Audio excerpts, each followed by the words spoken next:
ओम नमो भगवते वासुदेवाय। तो आज हम लोग श्रीमद् भागवतम के इस तृतीय स्कंद के 7वें अध्याय का हम लोग इस अध्याय को समाप्त करते हैं। लास्ट 3 श्लोका रह गए हैं, 40, 41, 42।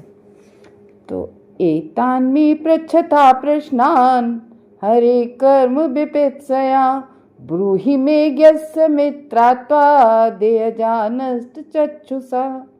बहुत अच्छा श्लोक है।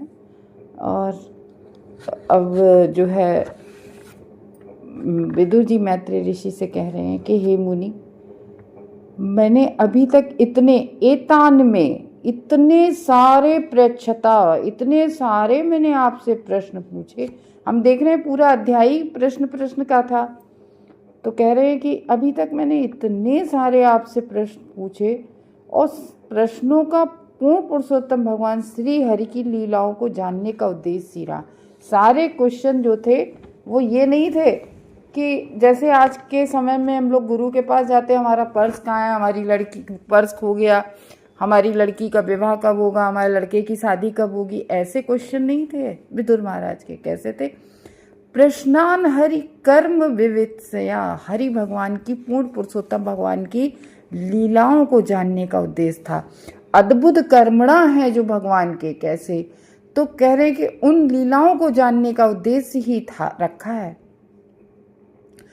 तो आप सबके मित्र हैं, मतलब सबके मित्र, सबका कल्याण करने वाले, सुहृद हैं, सबका भला करने वाले आप हैं। तो अतः कृपा करके उन सबके लाभार्थ उनका वर्णन करें। तो केवल मेरा ही लाभ नहीं होगा, जब आप उन क्वेश्चनों का आंसर देंगे तो उससे सभी जीवों का जो है कल्याण होगा। आप कृपा करके उन सभी प्रश्नों का उत्तर करें। अब भगवान की लीलाओं का वर्णन जब सुनेंगे तो हम सब लोग भी सुन रहे हैं ना भागवतम से, तो कल्याण ही हो रहा है हम सबका। क्यों? और फिर बाद में कह रहे हैं कि कैसे नष्ट चक्षुषा, क्योंकि हम सब कलयुगी लोगों की कैसी हो गई है? नष्ट चक्षुषा, यानी कि जो दृष्टि है वो नष्ट हो चुकी है। कैसे? अविद्या के कारण से, अज्ञान के कारण से हम लोगों की। देखो, हम लोगों ने फर्स्ट कैंटो जब पढ़ा था तो उसमें था ना, धर्म प्रोज्जित कैतवोत्र अत्र निर्मत सो नृणाम सतः वेद्यम वास्तव मत्र वस्तु शिवदम तापत्र है तृणमूलनम। ये जो भागवतम है इसको अमल पुराण कहा गया है। क्या? सारे कैटव धर्मों को, कैटव धर्म मीन्स इंग्लिश में आप समझ लें, कैटव हिंदी में नहीं आएगा। कैटव यानी कि चीटिंग रिलीजियन। जितने भी चीटिंग रिलीजियन है उन सब पर भागवत क्या करती है?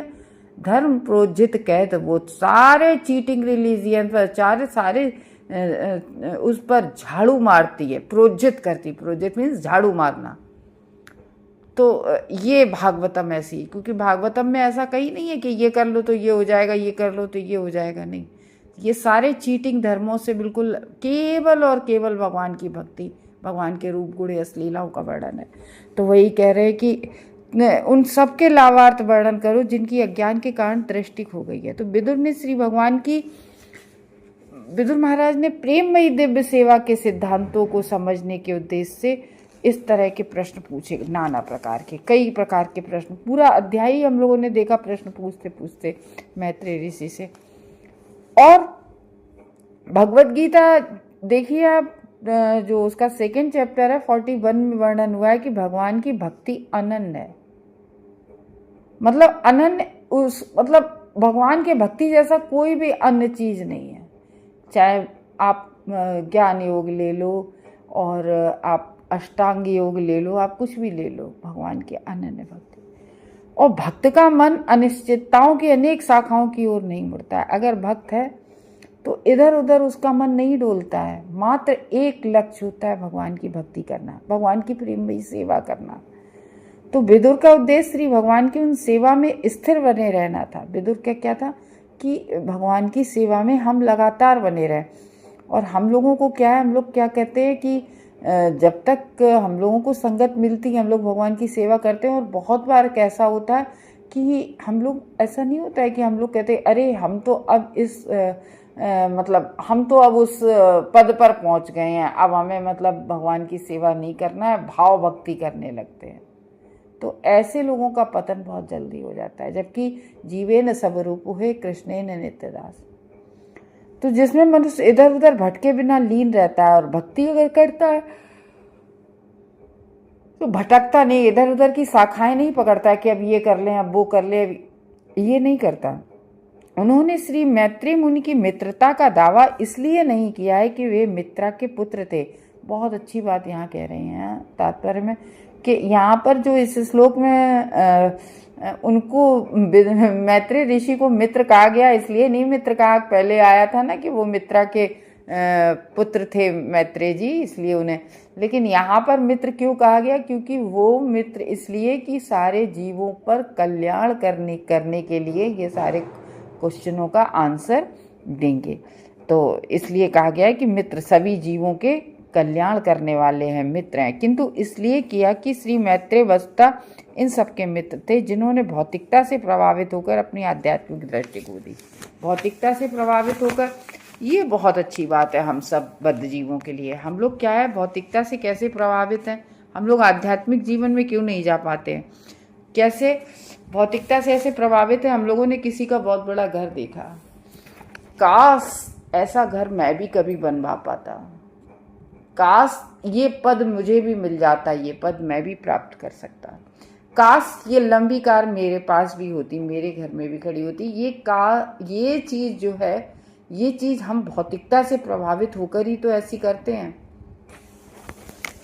और हम कितने अनजान होते हैं कि अगर हम ये सब चीज़ प्राप्त कर भी लें, कि इन सब में हम क्या है कि आध्यात्मिकता में लिप्त होते चले रहते हैं, भौतिकता में हम जाते चले जाते हैं और आध्यात्मिक स्तर हमारा बिल्कुल पतन होता चला जाता है।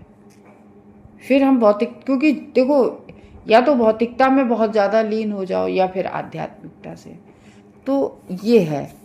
तो क्या करते हैं, कूड़ा करकट बटोरते रहते हैं। जब लास्ट टाइम परीक्षा का समय आता है, जब भगवत धाम जाने का समय आता है, तब हम लोग 0/0 नील सन्नाटा होता है।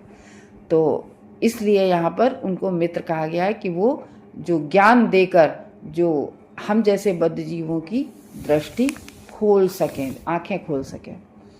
सर्वे वेदाश्च यज्ञाश्च तपोदान निचानघ जीवा भय प्रधानस्य न कुर्वीरन कलामपि। अब यहाँ पर कह रहे हैं हे अनघ, यानी कि सर्वे मीन्स सभी तरह के, वेदाश्च जितने भी तरह के सभी प्रकार के जो वेद उपनिषद हैं, वेदों के विभाग हैं, और जितने भी यज्ञाश्च जितने भी तरह के यज्ञ होते हैं, और जितने भी तरह के तपोदानानि, और कई प्रकार के, देखो पूजा हम लोग कई तरह से कहते हैं ना, सभी प्रकार के वेदाश्च यज्ञाश्च यानी यज्ञ जितने प्रकार के होते हैं, कई प्रकार के यज्ञ होते हैं, तपो यहाँ पर तपस्या, और दानानी यानी कि इतने प्रकार के दान इत्यादि होते हैं, कई प्रकार के दान होते हैं ना। तो ये सब जो चीज़ें होती हैं, ये वो कह रहे हैं कि तप दान आदि। तो हे अनग इसलिए इनको पुकार रहे हैं इस श्लोक में कि क्योंकि अनग उन लोगों से कहते हैं जिन्होंने कभी कोई पाप ना किया हो, जो बिल्कुल निष्पाप हों। तो वो कह रहे हैं इन सारे प्रश्नों को आपके द्वारा दिए जाने वाले उत्तर समस्त भौतिक कष्ट से मुक्ति दिला सकेंगे। ऐसा दान समस्त वैदिक दानों, ज्ञानों, तपस्या इत्यादि से बढ़कर है। तो कह रहे हैं कि सारे वेद यज्ञ सब इन सबसे बड़े हैं, कि इन सबसे, कि ये जो प्रश्न पूछ रहे हैं इनके जो उत्तर है वो सभी तपस्याओं, दान इत्यादि सबसे बढ़कर है। यानी कि हम लोग जो भागवतम सुन रहे हैं, ये हमारे सारे तपस्या यज्ञ सबसे बढ़कर है। क्या है? श्रवणम, जो हम भागवतम श्रवण करते हैं। साफ लिखा है भागवत में, ऐसा दान समस्त वैदिक दानों, यज्ञों, तपस्याओं इत्यादि से बढ़कर है। कैसे से? जो उत्तर समस्त भौतिक कष्टों से मुक्ति दिला सकें। ये जो आप जो उत्तर दे रहे हो, इन उत्तरों से सभी जो भौतिक कष्ट क्योंकि दिला पाएंगे, जितने भी भौतिक कष्ट हम लोगों को। सबसे बड़ा दान का कार्य है सामान्य जनों को भौतिक संसार की चिंताओं से मुक्ति दिलाना, सबसे बड़ा कार्य है ना। हम आज देखते हैं कि जिसके पास धन है, और एक्चुअली में तो क्या है, जिसके पास बहुत ज़्यादा धन है उसको और भी ज़्यादा चिंताएं होती हैं।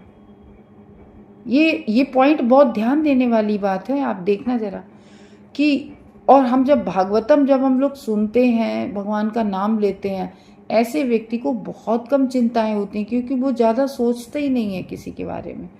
भगवान के सरेंडर जब हम लोग हो जाते हैं, जब भगवत नाम बहुत ज़्यादा लेने लगते हैं, तो हम देखा है भगवान के आश्रित हो जाते हैं। तो हम लोग कहते हैं अरे सब भगवान देख लेंगे।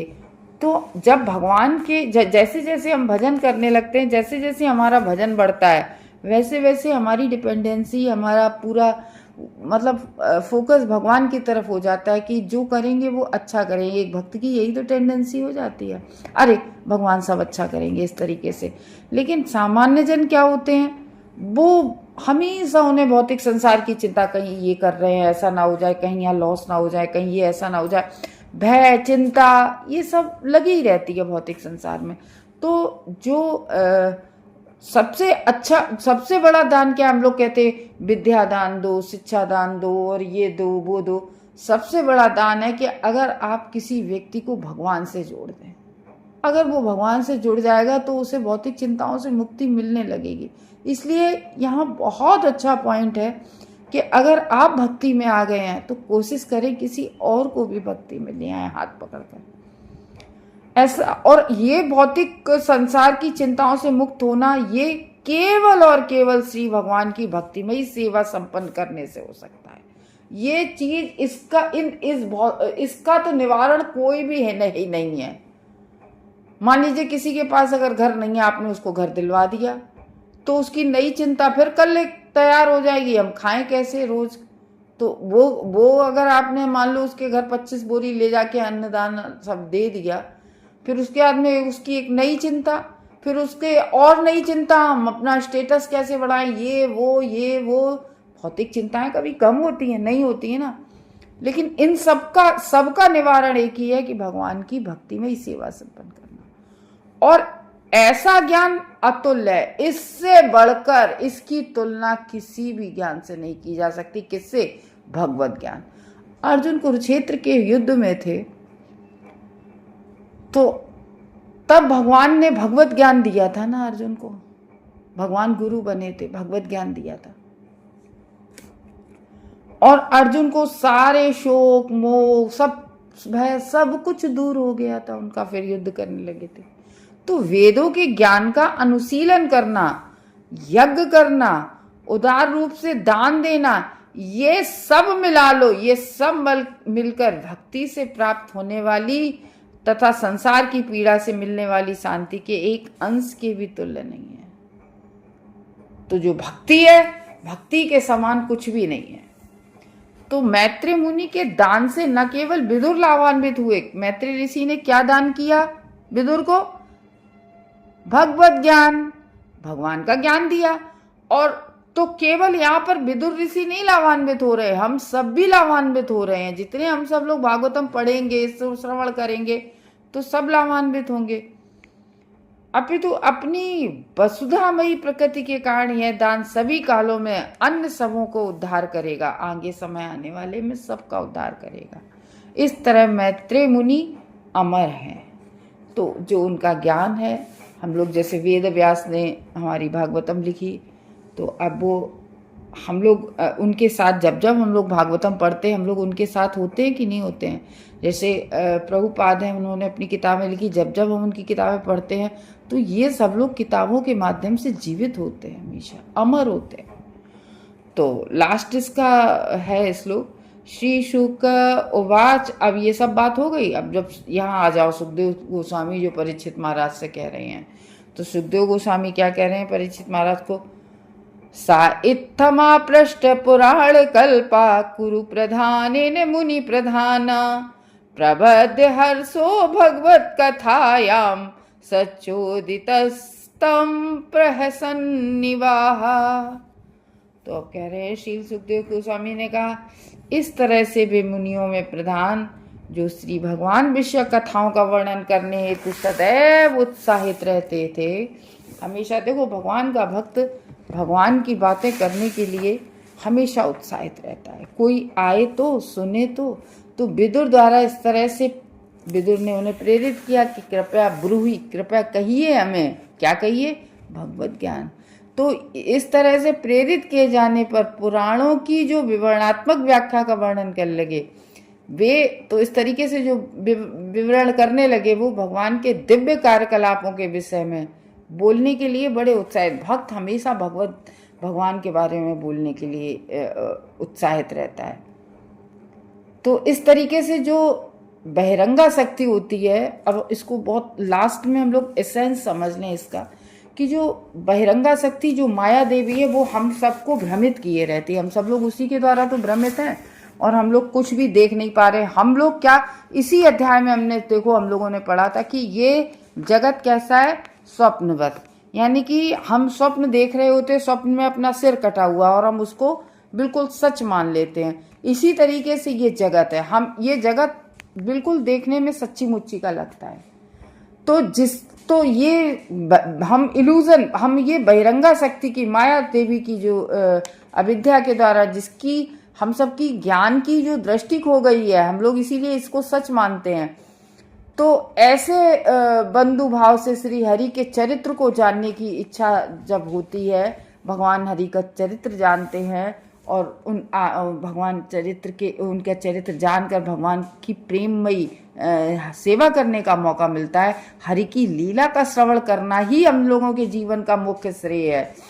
तो वो इसी तरीके से इसीलिए कह रहे हैं कि अब तक हमने जितने सारे प्रश्न पूछे हैं, केवल उनका उद्देश्य एक ही है, क्या, हरि के कर्मों को जानना। यही इच्छा है हमारी।